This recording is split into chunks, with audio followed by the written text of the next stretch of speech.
graphing the 6 parent functions, okay? Because I find it, or I believe it's going to be useless for us to work with transformations if we don't even know what we're transforming, right? Okay? So we need to make sure that we can develop these 6 parent functions. My suggestion to you, after we do it a couple times in class, I'm going to record this, post it online. Make sure you go home and you try to develop these efficiently on your own, okay, and accurately, because I'm going to ask you to do that here in the near future, okay, on a quiz without a calculator or anything like that, just going off of the approaches that we use today. I think most of the time, if you're going to graph these things, the best thing to do is kind of learn the symmetry that exists on the unit circle and how that symmetry then transitions over to these curves on the X and Y axes. Because there's a very kind of systematic way that you can graph these things every single time if you understand how that unit circle is being used. Okay? So, first thing I want to do is graph the sine function. Okay? So y equals sine of x here. Okay, so just graph out, and we're just going to do one period of these things for the most part.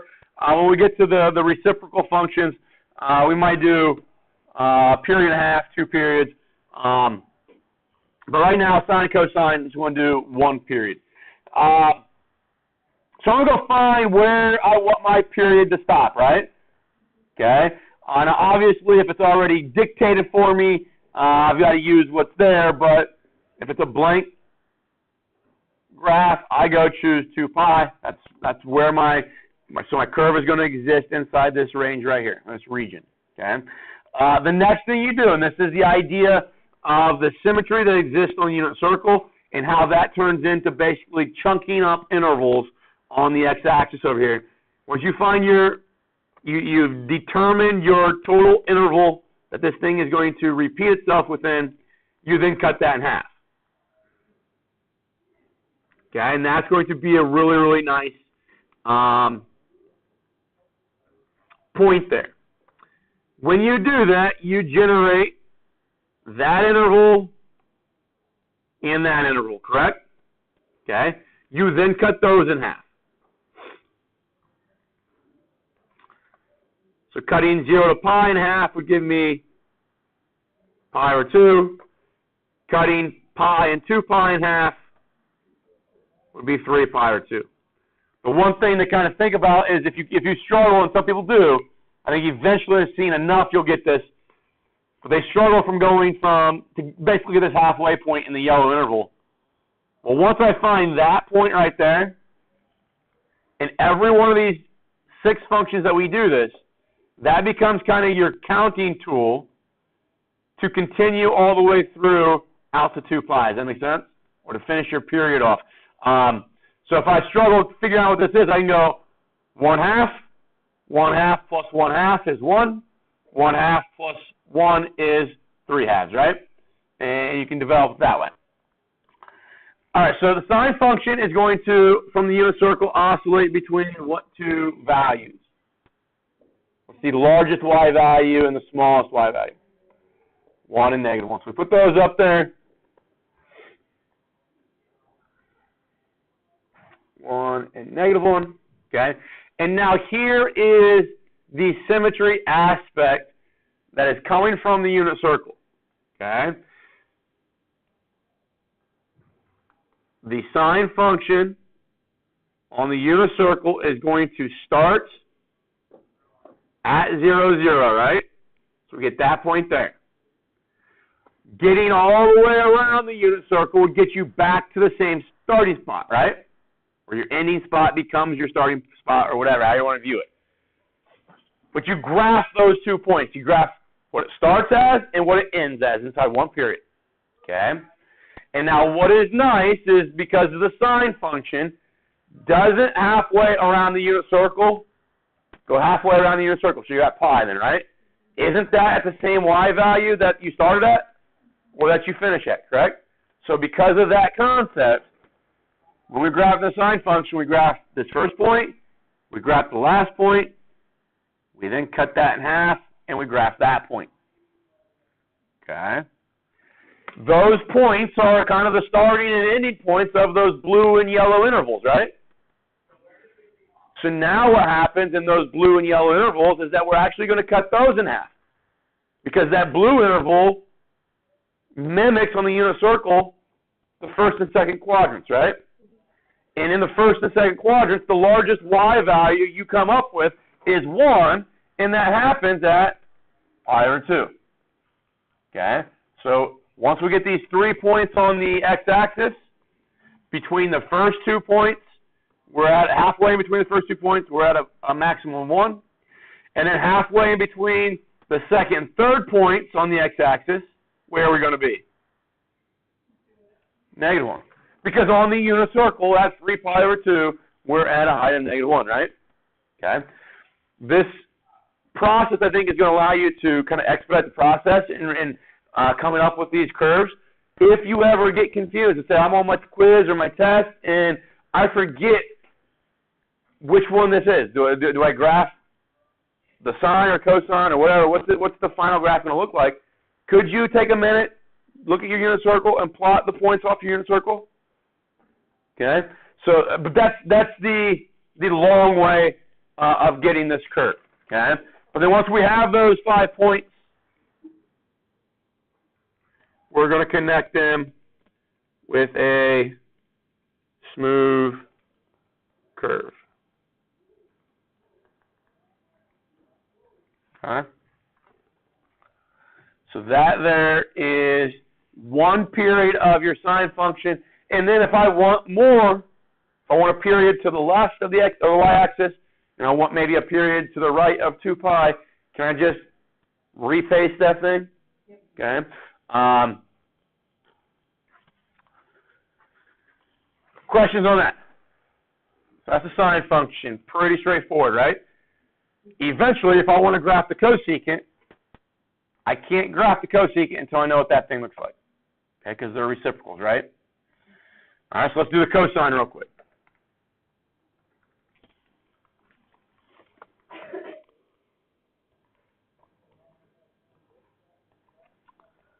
So y equals now cosine of x.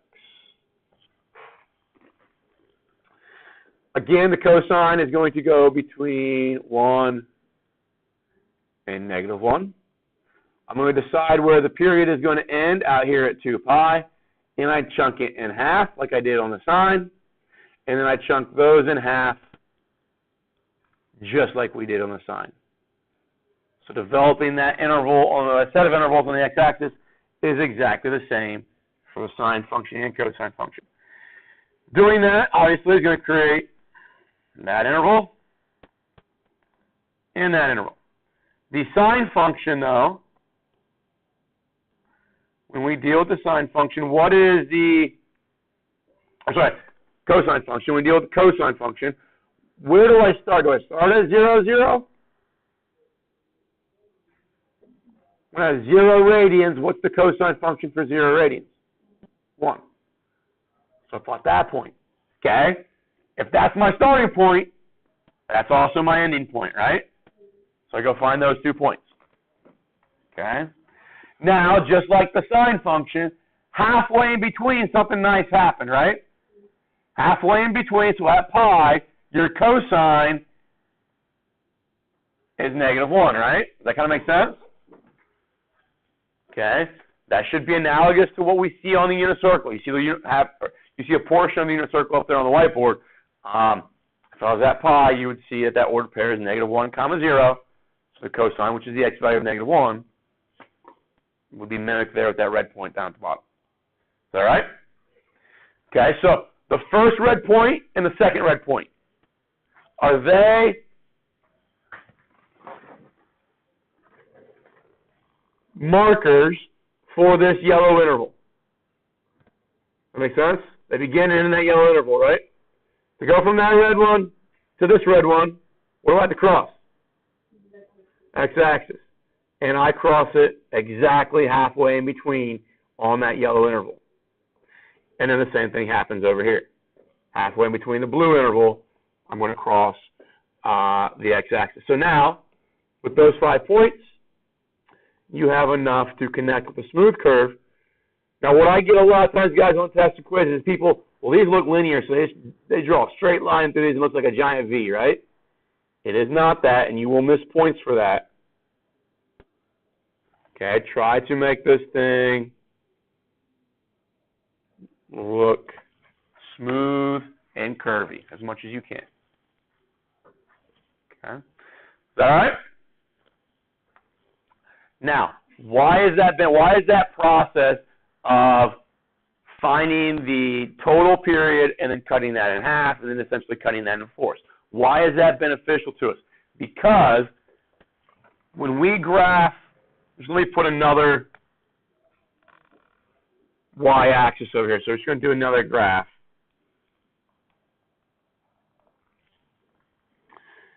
So let's say that we're interested in graphing y equals cosine of, let's say, so let me give you a number. Say again? Okay. So let's go 6x. So the period then is going to be 2 pi over 6, right? Which reduces to pi over 3. Okay? Now, obviously, pi over 3 over here on this curve would be like I'd be about right there, right? Does that make sense? So this whole curve is going to happen inside that little red interval. And that over here on this graph, that'd be messy, right? So we're going to kind of zoom in on this. And by the way we zoom in on this is that we develop the x-axis the way we want, but it has to be identified using that period. So again, I'm going to go find where I want my period to end. I want it to end at pi over 3. Okay? So that point right there should be analogous to that one, right? Corresponding to that one.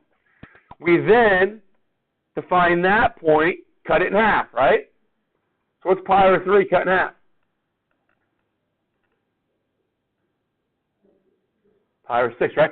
Cutting in half now, and this is something that I think throughout the rest of the year is going to help you. When I say cut it in half, divide by 2, cut in thirds, whatever, dividing by 2 is the same thing as multiplying by what?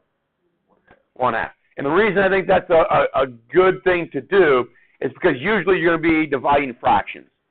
And dividing fractions is much easier to multiply by reciprocals.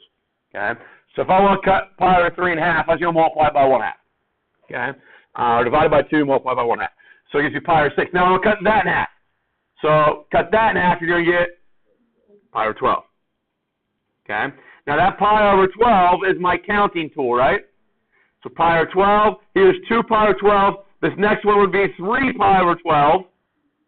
But what's 3 pi over 12 reduced to? Pi over 4. Okay? So those 4 points, guys, are developed the same way as those 4, I guess, not necessarily points, but those 4 values on the x-axis correlate to these 4, right? And we found them the exact same way, just by cutting in half. The cosine function reaches a height of 1 and -1.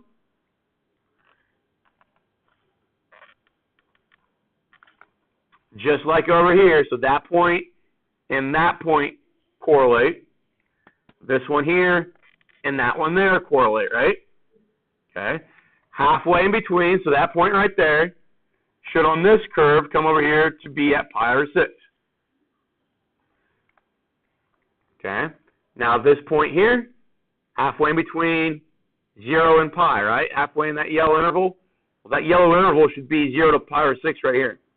So halfway in between, we hit there. Halfway in between over here, and pi over 6 to pi over 3, we hit our x-intercept. And now we get that curve. Okay? And the way I can check to make sure this stuff works, to make sure I've done this correctly, okay, what this means is that, so that point right there is pi over 6 comma -1, right? So cosine of 6 times x, which is pi over 6, is saying that is equal to -1. Is that the case? What's cosine of 6 times pi over 6? What's 6 times pi over 6? Just pi, right? It's cosine of pi, -1. Yeah. Okay. So we should be able to maybe, with knowing what our equation is, once we have our graph, see if the points that we have highlighted on that graph, those key critical parent function points, will produce true statements when I plug that x value back into my equation. But do you see the symmetry that's existing there that allows you, regardless what the period is, to come up with some key points? And if we could do that, that's the hardest part of these things, guys. If you can do that, my argument is that everybody can, if there's a multiple out here in front of cosine, everybody can stretch these values of 1 and -1, right? If there's a plus over here behind, okay, everybody can shift something up or down. And then if for some reason there might be a phase shift, moving left and right is not hard either. Okay? The hardest part, I think, is developing the period. And if you got that relationship learned, you should have no problem with these. Okay? Let's talk about let's go y equals, let's graph which one do I want to graph? Cosecant. Let's go y equals cosecant of x.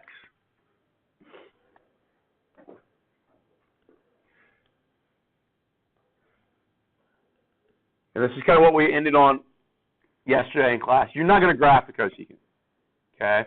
Or you're not going to, let's phrase it this way, you're not going to set out graphing the cosecant. You're going to first do the reciprocal. And then we're going to use reciprocal properties to help us generate this graph, okay?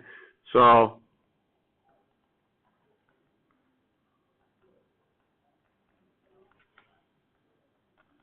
I want you to graph the reciprocal function, what is the reciprocal function here for cosecant? Sine. So we're going to graph the sine. Okay? So we've been doing that. That's pretty easy. 2 pi, pi over 2, 3 pi over 2, right? Put my x-axis in those terms. Now I'll put my y-axis in these terms.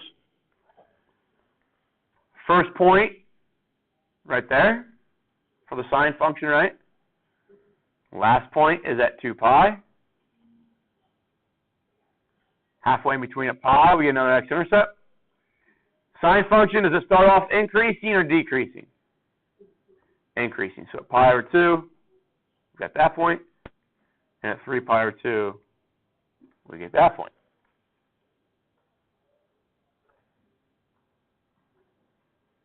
Everybody okay with that? Okay. Now, if you want to, you can. If you're a person that says, I've got to see the actual curve, you can draw that in. My suggestion is don't draw it in solid. Just because it's not. If I put it in solid, it might eventually just be distracting when I get done with the function. All right. So once we have that, the next thing we have to realize is that we're going to use reciprocals. Okay? So I want to get to the cosecant function, right? I'm going to graph the reciprocal function. What is the reciprocal of a y value that is 0? Because 0 is developed that as a quotient, because I got to look at it as a quotient, right? Because it's got to have a reciprocal. So it's either any 0 is 0 divided by 1 or 0 divided by 2, 0 divided by 3, right? All those are going to equate to 0. So that means that 0 divided by any real number, right? Well, if I find its reciprocal, it's any real number divided by 0. And what's that? Undefined. Okay? So that there is the reason why when I want to graph the cosecant, we first graph the sine and then locate the zeros of the sine.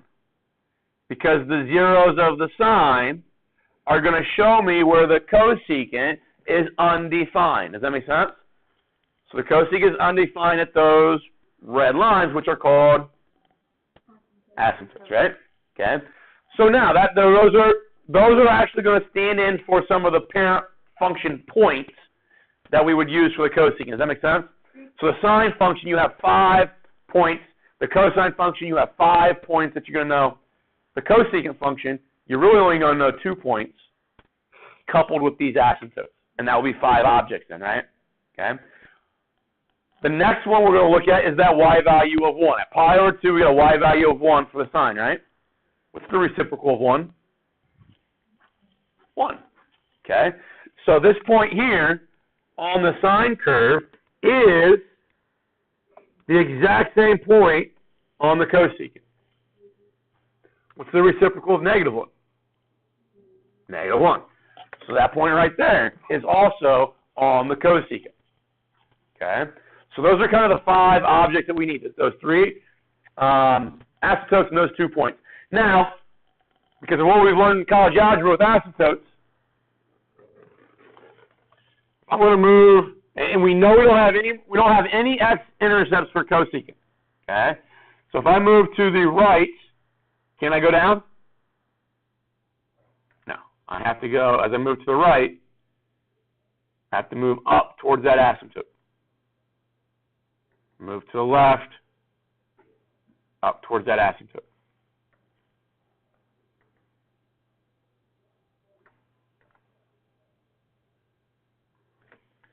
And now that red curve is my cosecant. Okay? And if I want another period, I just cut and paste those 2 intervals from 0 to pi and pi to 2 pi, and I cut and paste those and lay them down again, right? Because if I do that, then that entire thing starts to repeat itself, okay? My hopes are you realize that just between 0 and pi is not an entire period, right? Okay? Because between pi and 2 pi, we don't see the same behavior. Something we can do? Okay, so if we can do that with the cosecant, then the relationship for the secant is exactly the same. But the secant, what graph are you going to graph instead? Cosine. Okay. So let's say we want to go y equals secant of x. First thing you're going to do is graph the cosine of x, which is its reciprocal, right? So, period for that. 2 pi, pi over 2, 3 pi over 2, pi to 1, pi to -1. Is that right? Cosine, where's it start? 0, 1. Finishes at 2 pi, 1. At pi, -1. X-intercept, x-intercept, right? And as before, if you're in need of seeing the curve, go ahead and put that in. I have seen people doing this, which I think is a great idea. For me, because I can change my colors on the whiteboard real easy here. But I see people using highlighters and colored pencils and stuff like that to make sure that they know what curve is being graphed. Because 2 weeks from now, 3 weeks from now, when I look back at this, preparing for maybe a test in this class, I would like to know, what did I really mean was the secant here, right? What did I really mean was the cosecant or the cotangent and so forth. But now the same thing applies. If I'm trying to find the reciprocal of essentially the y values here on this curve, the reciprocal of that point right there is going to be undefined, isn't it? So I get an asymptote at that x-intercept. Over here, you get an asymptote at that x-intercept. And guys, if you're trying to learn this at any point on your own, in like a textbook or a lot of videos you find online, people aren't really going to answer or tell you why that's an asymptote. Okay? They're just going to say, hey, you always get asymptotes at the x-intercepts of the cosine and the sine. But why? Okay? It's because we're taking reciprocals, right? Okay? It's an easy understanding of why. It's an easy answer, but you never, ever see people explain it that way. So now, if I want to graph this thing, that point right there, the reciprocal of that is 1, right? As I move to the right, we'll come up to that asymptote. Down here, Same concept. Move to the left, you'll approach that asymptote. Move to the right, approach that asymptote. And this point here, its reciprocal is 1.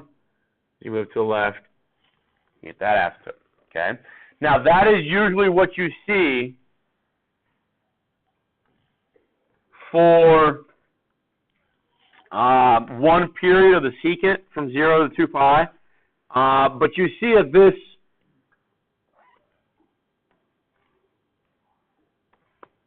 this kind of part here and this part here, they're not complete, right? All right, but if I did cut and paste everything that I have here from the y-axis to this 2 pi, and I chopped that out, came over here, pasted it back down, wouldn't this section here become that? Okay, you'd have another asymptote right there, okay, at 5 pi over 2. And likewise, if you cut and paste this thing and go to the left over here, this branch here would come over here. You'd have another asymptote. Doesn't want to go. No. You'd have another asymptote right here at negative pi over 2.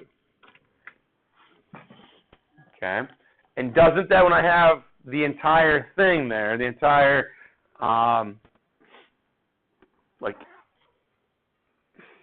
the entire curve in between two asymptotes, okay, does it start looking much like the cosecant? And that's what's confusing sometimes with people, is that, okay, the sine and cosine, they look a lot alike. Well, it's because they are a lot alike. They're transformations of one another, okay? So if the sine and cosine are transformations of one another, then the secant and cosecant, by the means of being reciprocals, are transformations of one another as well, right? Does that make sense? And then the same thing happens with tangent, cotangent, okay? So let's graph the tangent, okay? You see up there on the whiteboard some information that I've got written, but I want to make sure that I get this on video. So let me open up my unit circle somewhere here.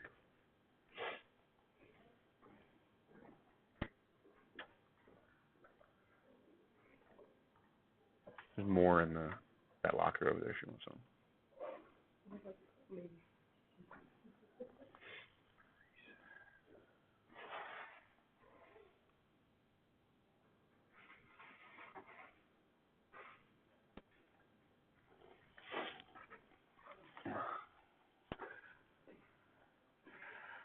All right, so what is troublesome, guys, if we look at the tangent function, from left to right, just pick out one of those green curves.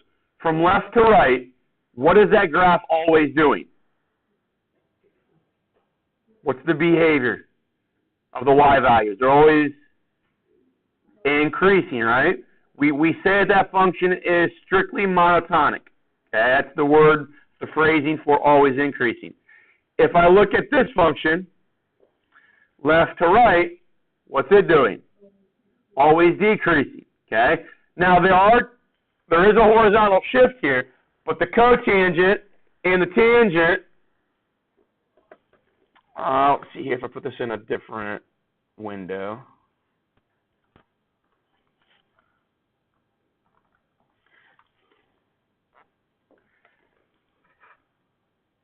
Do they look pretty similar? Okay? And that's what gets people confused, is they forget which one's increasing, which one's decreasing, and that messes them up on kind of that, using that approach that we'd use to find sine and cosine, the chunking up of parts and the symmetry. So what I want you to understand is, why are these increasing or decreasing? Well, if I look at the unit circle, and I don't want to look at the whole thing here, let's just look at it from, let's get rid of some of this stuff. Delete. Let's just look at it from 3 pi over 2, which I'm going to rewrite as negative pi over 2. Is that the same thing as 3 pi over 2? This would be negative pi over 3. This would be negative pi over 4, and this would be negative pi over 6. And we'll talk about why we want to rewrite them that way here eventually. Remember, a tangent is sine divided by cosine, right? If I take that number right there, or that ordered pair, sine divided by cosine, it'd be negative root 3 over 2 divided by 1/2, and that gives me negative root 3, which is about negative 1.7. Does that make sense? When I divide these two, it gives me exactly negative 1. When I divide these two, it gives me negative, I think, 0.577. Just let me check real quick.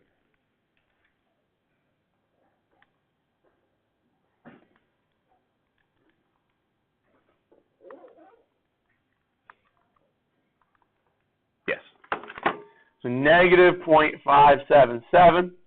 When I divide these two, 0 divided by 1 is just 0. Okay, now when I divide these two, these are going to be the same amount as this, right? But positive.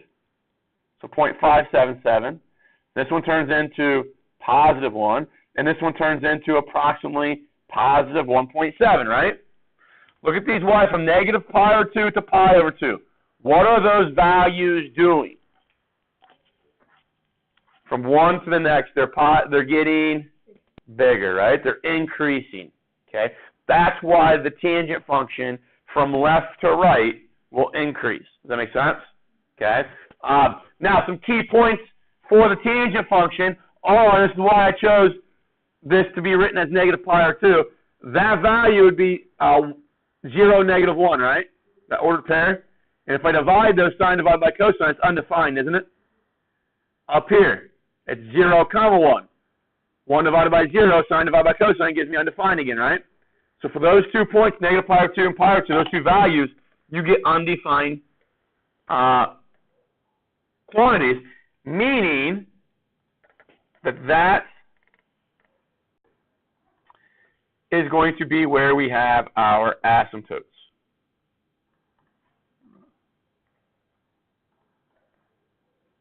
All right, so for the tangent function, I think the safest thing for you to do is to always go find, like I said, those two asymptotes. So you're going to have one at pi over 2, and you'll have one at negative pi over 2.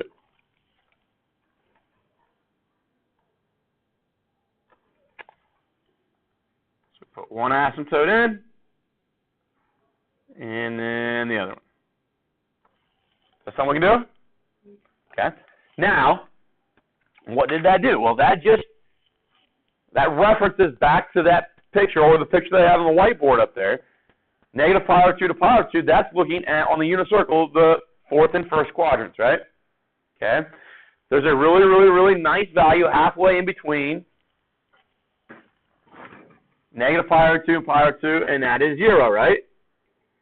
That point right there, when you graph the tangent function, okay, and you take a radian of 0, that would be a sine of 0 divided by a cosine of 1. What's 0 divided by 1? 0. So halfway, just like the sine and cosine, okay, you find your starting and ending points, right? The starting and ending points are right now our asymptotes. Halfway in between, we have a critical point. Okay? That then generates for us that interval and that interval. Okay? Halfway in between those is something that happens really nice. Halfway in between them are pi over 4 and negative pi over 4, right? At pi over 4, what's the sine divided by cosine? 1. Is that a really easy point to plot? Yeah. Okay. So I'm going to find a height of 1 on my graph, and at pi over 4, I'm graphing 1. And then at negative pi over 4, it would be negative 1. And that's what people struggle with in trying to remember is, do I get that black curve or do I get kind of that red curve? Does that make sense? Well, if I remember that tangent is always increasing from negative pi over 2 to pi over 2, obviously it has to then be that black curve, right? Okay. Where's my next asymptote over here going to be? Say again? 3 pi over 2. Good. Okay? So I'll put another asymptote over here, 3 pi over 2. Halfway in between then, what's that going to be? Be pi, right? Multiply this. Oh, I'm sorry. Yeah, that's right. I'm thinking. This would be 3 pi over 4. This would be 5 pi over 4, right? Okay. X-intercept there. Y value of 1. Y value of negative 1. Smooth curve. And if you miss your points, what you learn in teaching is you just make those points bigger. Okay? But you can do that left, right, as many times as you need to, right? So that's the tangent function. Okay? Now, when we go and graph the cotangent, we're not going to graph, like the secant, we graph the cosine first, right? The secant, the cosecant, we graph the sine first. When we graph the cotangent, we're not graphing the tangent first. But we're going to use some principles that come off of this, okay? Look at the tangent function, 0, 0, right? That's a point on your tangent function. Take the reciprocal of 0, what do you get? Undefined. So, for the same reason as before, your x-intercepts of your tangent function provide you asymptotes for the reciprocal. Does that make sense? For the cotangent. So, where I've got my first point there, 0, 0 on that curve, I'm going to have an asymptote for the cotangent. At pi, 0, I'm going to have an asymptote for the cotangent. Okay? What's the reciprocal of negative 1? Negative 1. What's the reciprocal of 1? 1. So we're going to use those points as well. Okay? But when they show up, we're gonna have collectively a graph that is now decreasing, strictly decreasing. So when you do the cotangent, like I said, your first asymptote is going to be placed right there on the y-axis. Okay. Your next one is going to be out at pi. Okay. Because for tangent, that was a point, pi, 0. Take the reciprocal of 0, you get undefined, right? Now, just like all the other functions, that's the starting asymptote, finishing asymptote, halfway in between. You're going to get a real nice point. Okay? Think about pi over 2. Pi over 2 is a x value of negative 1, y value of 0, right? Cotangent is cosine divided by sine. Okay? Cosine divided by sine. So that is going to be nice for us. Does that make sense? It's going to give us a y value here of 0. Okay? So I just kind of reiterating that over here. So that would be pi, right? That's the point, negative 1, 0. If I do, I'm sorry, pi over 2. My fault. 0, 1. Okay, 0, 1. So if I do cosine divided by sine, that cosine is the 0, sine is the 1, right? That equates to 0. So that's why right there we got a nice point. Okay? And then pi over 4. Okay? Pi over 4 in the first quadrant is radical 2 over 2 comma radical 2 over 2, right? Okay? So that point right there, radical 2 over 2 divided by radical 2 over 2 gives me a y value of 1. So that's cutting that interval in half. And then if I'm at 3 pi over 4, it's still a quotient of 1, but now it's going to be negative 1 because the x value is negative. And now you've got the 3 points in your asymptotes. They're going to allow you to construct that curve there. And that then is one period of your cotangent. If I wanted another period, maybe I want to go to, doesn't really matter here, the left or the right.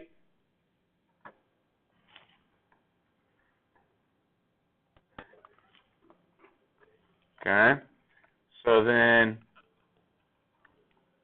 at 3 pi over 2, this would be 2 pi. This would be 3 pi over 4. And this would be 5 pi over 4. Y value 1, Y value 0, Y value of negative 1. And we can duplicate that curve. We can do that same thing over here. We can do it as much as we need, right? Okay. My hopes are, guys, is that you take the time, whether you have to go back through your notes, go back through the videos, or hopefully you've already got it, but you need to know those 6 curves by heart, because we're going to start using those, solving equations, identities, and if we understand how they're generated here, it makes all of those processes easier. Okay. I do want to do one more example. I want to graph a transformation. I want to use one of the kind of secant or cosecant curves here. Let's go negative 2. Let's go cosecant of 3x plus, let's go pi over 2, I think is what we did last class. So let's graph that, okay?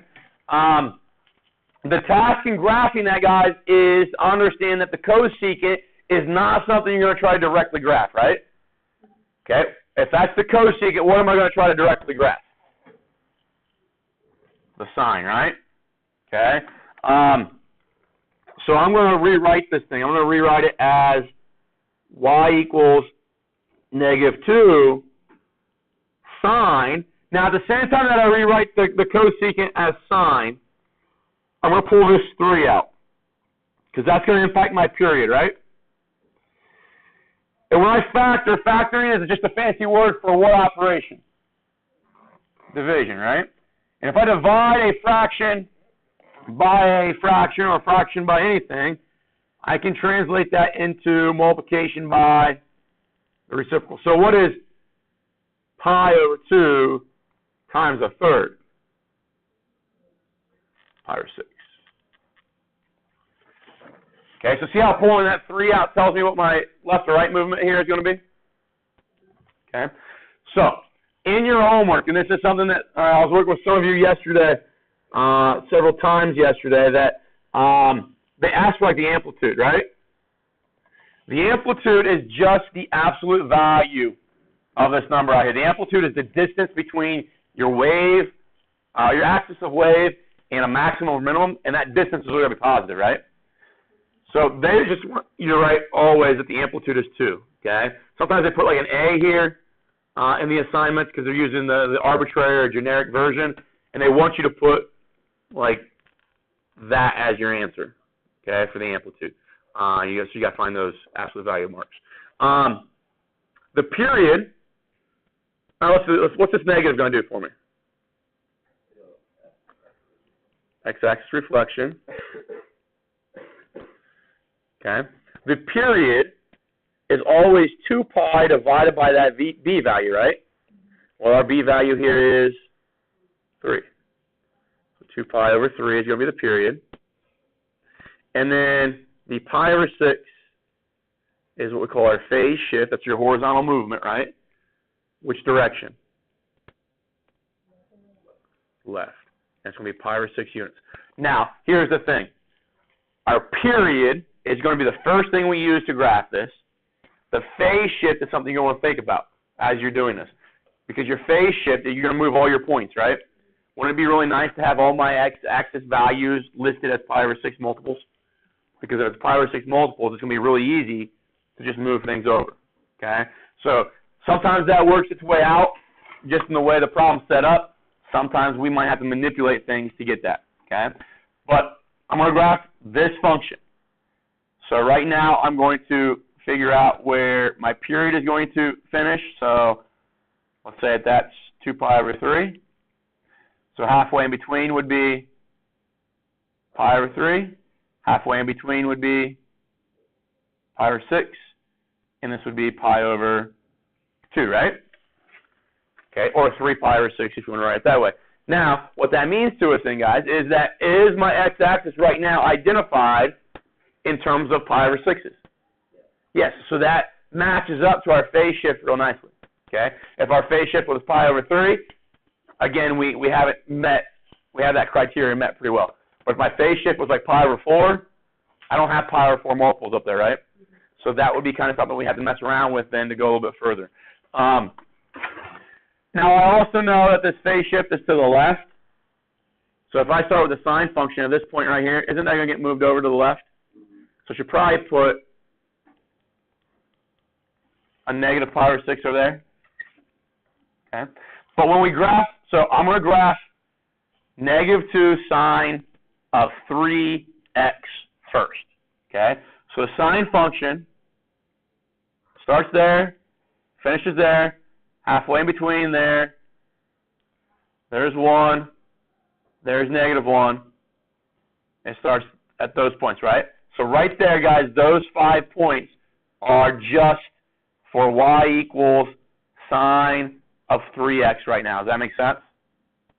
I have not moved them. I've not reflected them or anything like that. The 2 is going to stretch that up, right? But the negative is going to do what? Reflect it. So it's going to come down here at negative 2. Okay? This point here, stretch to 2, reflect it up, right? Don't know what that was all about. So that point up there is at negative 2. Is that okay with everybody? So what I have now, those 5 points, are really that. That's very close to what we want, right? Okay? But I want the phase shift. Phase shift is going to move those how far? Pi over 6, right? So this point right here, the reason why I like my units to be in that phase shift is because it's easy to count over 1 unit for all of these, right? Boom, boom, boom, boom. Okay? Now, what we have in those 5 points are this. They represent negative 2 sine of 3x plus pi over 2, or negative 2 sine of 3x plus pi over 6, right? I didn't want sine. I wanted cosecant. So, wherever I have an x-intercept, I'm going to go put in an asymptote, right?